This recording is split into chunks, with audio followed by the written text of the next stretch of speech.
Everyone, మనలో చాలా మంది టీ లవర్స్ ఉంటారు. వాళ్ళు రోజుకి ఒక్కొక్క రకమైన టీలు పెడతా ఉంటే చక్కగా ఆస్వాదించుకుంటా తాగుతారు కదా! వాళ్ళ కోసం అయితే చాలా మందికి ఫేవరెట్ అయిన జింజర్ టీని ఇప్పుడు పెట్టేద్దాం.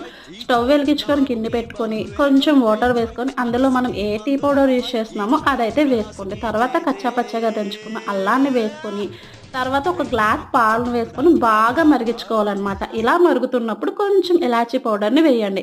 తర్వాత మరిగిన తర్వాత మనం పంచదార కావాలంటే పంచదార, బెల్లం కావాలంటే బెల్లం వేసుకోండి. బెల్లం వేసుకున్నప్పుడు గుర్తుపెట్టుకోవాల్సింది ఏంటంటే ఫైనల్ స్టేజ్‌లో దించేస్తాం అన్నప్పుడు మాత్రమే బెల్లం వేసుకోవాలి. లేదంటే పాలు విరిగిపోతాయని గుర్తుంచుకోండి. అంతే అనమాట. నేను పంచదార యూజ్ చేశాను కదా! బెల్లంతో కూడా సేమ్ ప్రాసెస్‌లో అయితే గనక పెట్టేస్తాను. డిఫరెన్స్ అయితే అదొక్కటే అనమాట.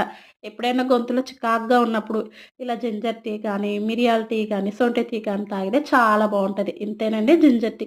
ఖచ్చితంగా ట్రై చేయండి.